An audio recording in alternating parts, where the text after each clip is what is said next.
Bismillahirrahmanirrahim. Assalamualaikum warahmatullahi wabarakatuh. Alhamdulillah hamdan katsiran thayyiban mubarakan fi kama yuhibbuna wa yarda. Asyhadu an la ilaha illallah wahdahu la syarika lahu wa asyhadu anna Muhammadan abduhu wa rasuluhu la nabiyya ba'dah. Qala Allah Ta'ala fil Qur'anil Karim, a'udzubillahi minasyaitonir rajim. Ya ayyuhallazina amanu taqullaha haqqa tuqatih wa la tamutunna illa wa antum muslimun. Wa qala aidan huwa allazi anzala as-sakinata fi qulubil mu'minin liyazdadu imanan ma'a imanihim walillahi junudus samawati wal ardi wa kana Allahu aliman hakima. Alhamdulillah, kita bersyukur pada Allah Subhanahu wa taala di hari yang penuh kebaikan, keberkahan ini, karena ini juga di tempat kami di sini juga sedang hujan dan saya tadi juga agak terlambat karena sholat ya, di musola agak jauh dari rumah. Namun tidak mengurangi semangat dan keberkahan tentunya dari Allah Subhanahu wa taala dalam majelis ilmu kita ini. Dan selawat serta salam terbaik kita sampaikan kepada junjungan kita, pemimpin kita, imam kita, yaitu Rasulullah sallallahu alaihi wasallam. Dan mudah-mudahan kita semua terus diberikan taufik hidayah oleh Allah Subhanahu wa taala untuk mengikuti jejak perjuangan sunnah beliau sallallahu alaihi wasallam, serta apa-apa yang sudah beliau ajarkan kepada para generasi terbaik yang pernah ada dan hadir di muka bumi ini, yaitu para sahabat, tabi'in wa tabi'ut tabi'in. Baik, Ibu sekalian, jazakumullah khair atas undangan dari El Nusa ya, hari ini yang mengundang saya ke sini. Kayaknya ini yang kedua kali kalau nggak salah ya. Nggak tahu lah, pokoknya itulah. Baik, bicara tentang kiat-kiat atau mungkin tips-tips hidup sehat ya, sesuai dengan sunnah Nabi SAW. Sebagaimana yang sering saya sampaikan di berulang-ulang kajian, bahwa agama kita ini adalah agama yang sangat menjunjung tinggi kesehatan, karena hampir semua ibadah-ibadah yang kita lakukan, Bapak Ibu sekalian, itu memerlukan fisik yang kuat. Ya, contoh mungkin yang kita kerjakan tiap hari yang menjadi ibadah wajib kita itu sholat. Ya. Orang yang tidak kuat badannya maka sulit akan bangun atau mungkin berdiri tegak. Ya. Tidak kuat ini kan ceritanya atau mungkin penyebabnya macam-macam. Mungkin dia kekurangan tenaga atau kekurangan cairan dan seterusnya. Dan ibadah yang paling puncak yang merupakan salah satu jihadnya kita, yaitu ibadah haji misalkan, itu pun perlu fisik yang sangat-sangat kuat ya. Maka Allah sendiri ya menyampaikan melalui lisan yang mulia dari Nabi kita sallallahu alaihi wasallam bahwa Allah mencintai mukmin yang kuat ya, kuat secara fisik ya, secara iman juga pastinya ya, daripada mukmin yang lemah ya. Maka salah satu doa yang kita panjatkan di pagi hari ketika zikir pagi ya, yaitu Allahumma afini fi badani, Allahumma afini fi sam'i, Allahumma afini fi basari, adalah salah satu bukti ya bahwa kita dimintakan ya terus ya, atau kita meminta terus kepada Allah agar diberikan afiat ya, kesehatan, keselamatan di dunia dan akhirat. Jadi kata kuncinya adalah ketika hal-hal tersebut tidak dilaksanakan ya, potensinya ada dua ya. Potensi pertama, orang tersebut ya, atau mungkin apa-apa yang Allah dan Nabi kita SAW perintahkan, maka orang tersebut akan berkurang kekuatannya ya. Contoh begini saja, salah satu yang kita pahami ya di dunia kesehatan, misalkan kalau Anda pernah nge-gym lah ya, atau nge-gym lah, itu biasanya instrukturnya akan selalu bilang bahwa salah satu kiat supaya tubuh itu kuat dan terbentuk massa tubuh yang kuat ya, atau mungkin massa otot, adalah tidur yang cukup ya. Dan pola-pola tidur yang disampaikan ya, itu tidak dijelaskan secara detail ya, hanya dijelaskan bahwa pola tidur 6-8 jam itu sangat baik ya untuk menjaga kesehatan dan massa otot ya. Nanti bisa ditanya tuh ke ahlinya, dan yang saya tahu seperti itu. Jadi orang yang mau membentuk massa ototnya ya, tidak akan mungkin bisa dapatkan massa otot tadi kalau seandainya tidurnya kurang gitu loh. Jadi ini bicara tentang salah satu keajaiban dari tubuh kita ini, itu tidur saja sebenarnya panjang banget ceritanya. Itu salah satu contoh saja. Maka ketika kita melihat ke dalam Islam ya, tentunya uswah kita atau teladan kita yaitu Rasulullah SAW sudah memberikan petunjuknya kepada kita semua tentang itu. Ya. Maka Nabi kita menjelaskan ya dalam sabda-sabda baginda Nabi yang mulia SAW bahwa apa namanya tidur Nabi SAW itu ya itu kalau malam ya beliau tidurnya itu habis isya beliau tidur kalau tidak ada hajatan yang lain, kemudian beliau bangun tengah malam, dan itu ternyata pola-pola tidur yang sangat luar biasa untuk mendapatkan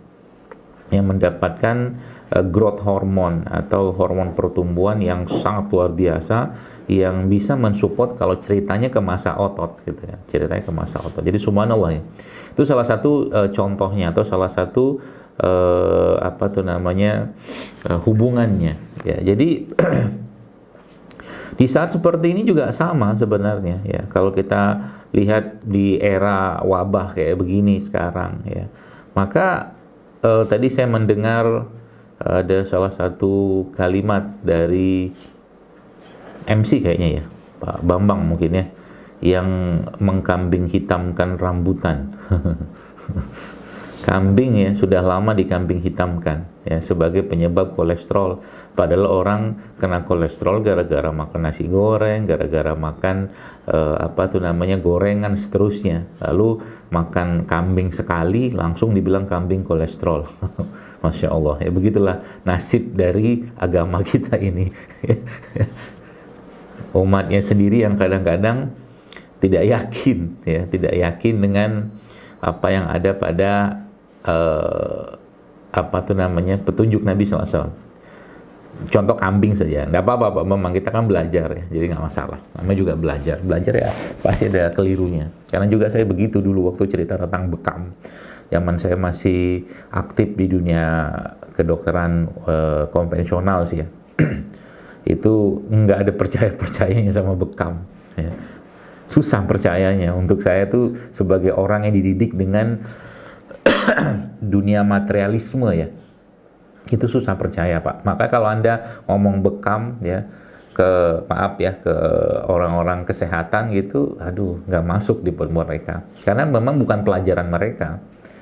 Tapi subhanallah ya, kemarin bayangkan saya sendiri memang ada dia teman-teman sahabat-sahabat saya itu yang pengalaman bekam itu masya Allah ya. Bahkan kemarin subhanallah ada salah satu sahabat saya itu yang beliau memang sangat-sangat lama sudah berkecimpung dalam dunia bekam. Bayangkan, itu dia cerita ya, subhanallah, ada bayi ya, hidrosepalus ya, yang ada dalam janin yang ada dalam kandungan ibu dalam kondisi hidrosepalus ya.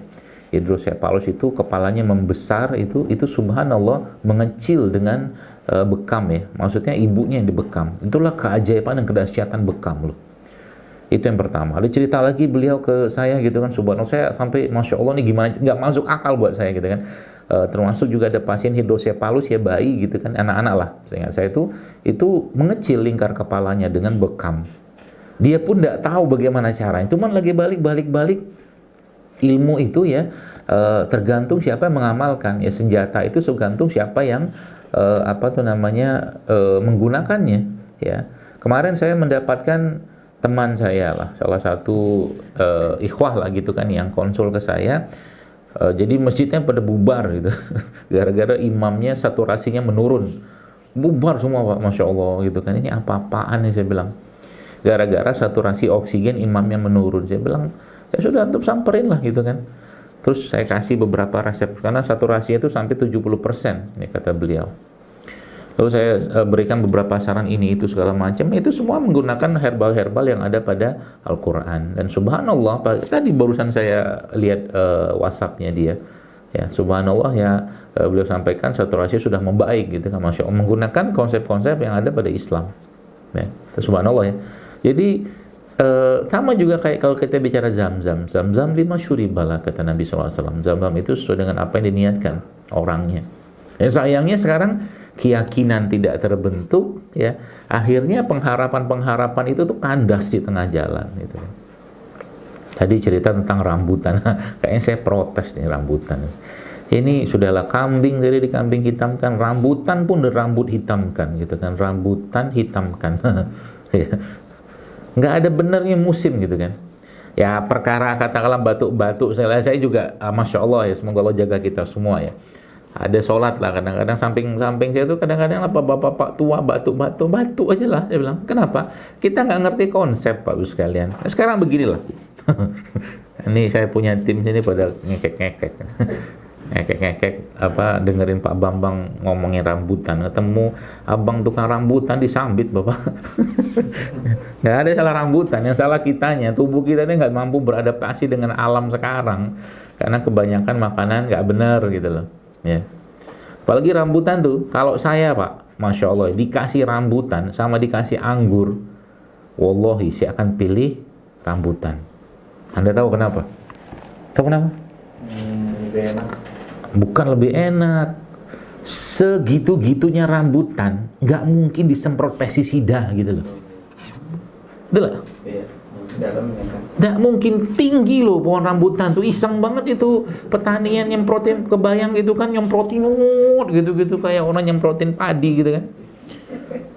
Ya, buah-buahan yang justru malah tumbuh alami itu kita makan. Batuk itu ya memang tubuh kita tuh bermasalah gitu kan. Terus kalau batuk bubar 1 sop, batuk kedua bubar 2 sop. La haula wala quwata illa billah. Ini iman kita di mana gitu kan. Nah tadi bicara tentang panu, misalkan tangannya ada panu nih, misalkan ini ajaran ilmunya, tangan saya ini ada panu Pak Bu, terus saya gosokin ke Pak Bambang, ke tangan Pak Bambang, not gitu saya gosokin, kira-kira tertular nggak panunya? Coba, bisa iya, bisa enggak ya. Kalau iya apa? Kalau seandainya barrier ya, pertahanan kulit Pak Bambang, ini Pak Bambang maaf jadi korban terus ya. Karena wajah antum yang tertampang sih, terpampang ya. Jadi barrier saya dan barrier Bapak, kalau barrier Bapak lemah karena kulit kan juga punya pertahanan. Ya kalau seandainya kena ya udah jamur saya pindah ke Bapak.